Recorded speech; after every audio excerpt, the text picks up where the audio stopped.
Tip Lewis and His Lamp, Chapter 24. Whatsoever ye would that men should do to you, do ye even so to them.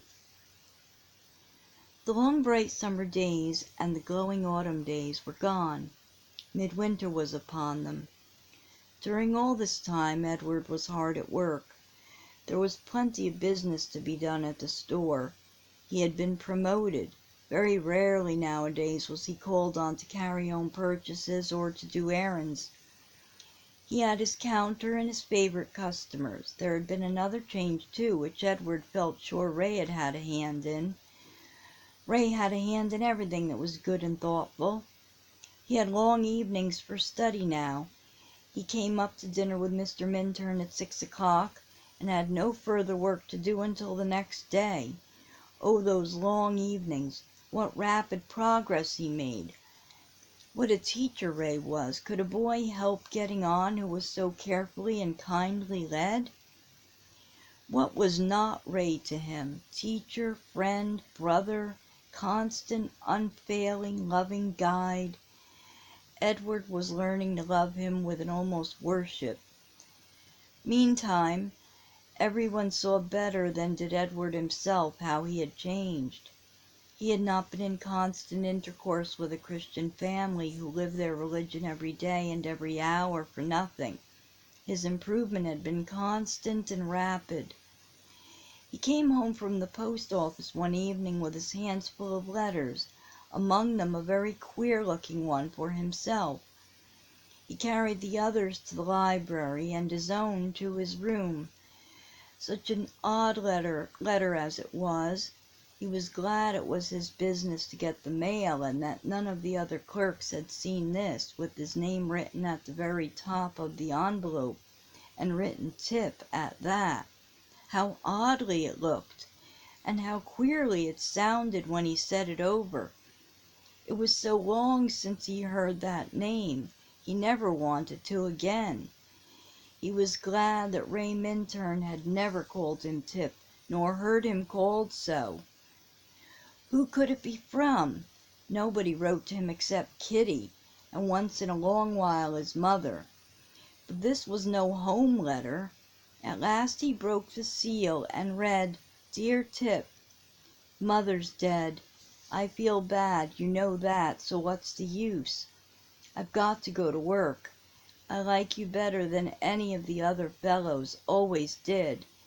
Can't I come out there to your store and work? I'll behave myself real well, I will, honor bright, if you'll get me a place.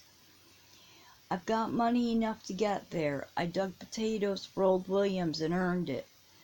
Write to me right off, that's a good fellow. I want to come awful. Bob Turner."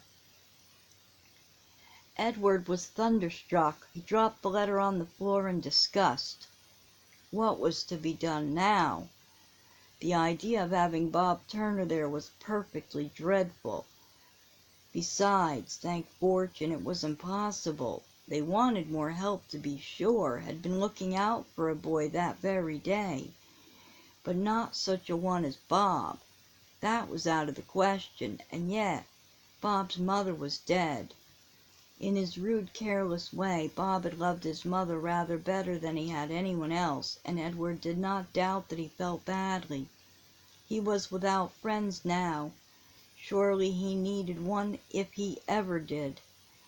But it was so disagreeable to think of having him there. He was so different from any of the others, and he would call him Tip, and be always around in his way. Would seem to lead him back to the old life from which he thought he had escaped altogether. It was not to be thought of for a moment. But then, and now came a startling thought. How long he had been praying for Bob. Perhaps this was the way in which God meant to answer, by giving him a chance to work as well as pray. Perhaps he ought to be willing to have him come, no matter how much the clerks might make fun of him for having such a friend, no matter how much pain and annoyance it might cause him. If this was God speaking to him to help his brother, how dreadful it would be to make no answer. He sat down to think about it. His algebra lay open before him. He was not quite ready for Ray, but he could not attend to algebra now. "Let me see," he said. "If there should be such a thing as that Bob could come, what would I do for him? One of two things is certain. Either he'll lead me, or I shall lead him.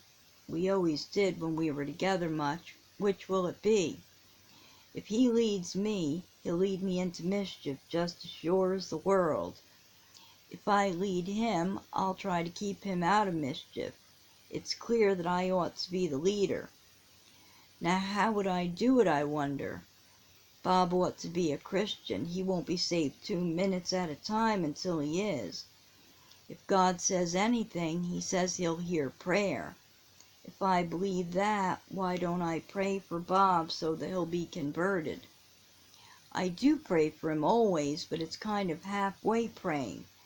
Kind of as if I thought it was a pretty hard thing for God to do after all. That's wrong.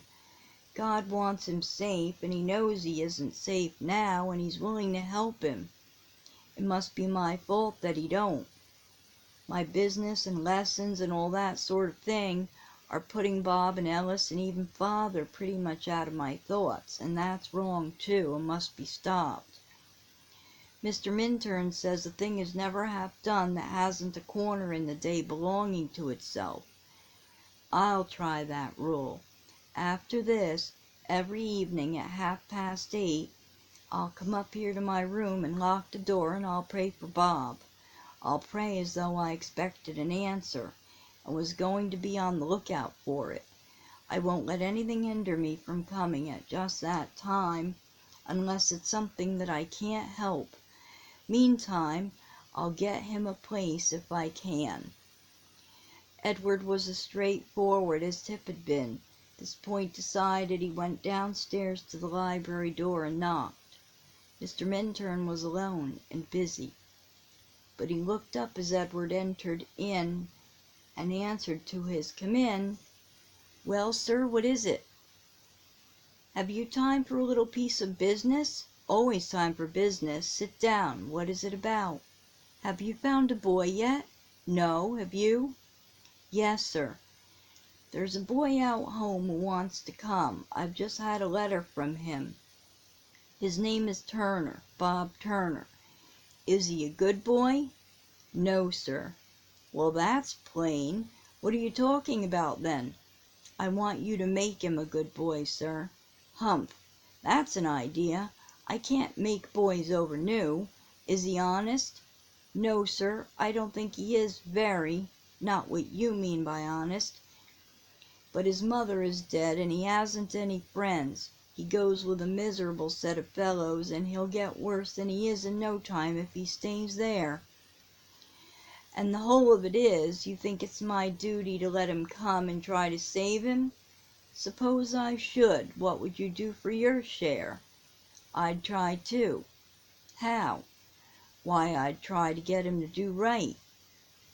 "Suppose he should try to get you to do wrong?" "He couldn't," said Edward positively. "How did you find that out?" "Because I should pray for myself every day, and for Bob too, and God hears prayer." "Yes, but God's people sometimes get very far away from him. If this Bob should lead you astray, I'd be sorry I ever heard of him." "I don't feel very much afraid," Edward said, speaking this time in a more quiet, less positive tone. "For I never go wrong when I pray often, pray about everything that comes up, you know, and mean what I pray for." Said Mr. Minturn, "that's a good idea. I guess you're pretty safe under that rule." "Besides," said Edward, reserving one of his best arguments till last, "I know somebody who would help Bob ever so much. Mr. Ray would find him out." Mr. Minturn's eyes grew bright, and he smiled a half-sad smile. "Yes," he said, "that's true enough. Ray can't come near anybody without helping him. Well, write to the boy to come out. We'll try him. Has he anything to come on?" "Yes, sir. He says he has money enough to get here." And Edward went away glad, for he had begun to be very willing to have Bob there. End of chapter 24.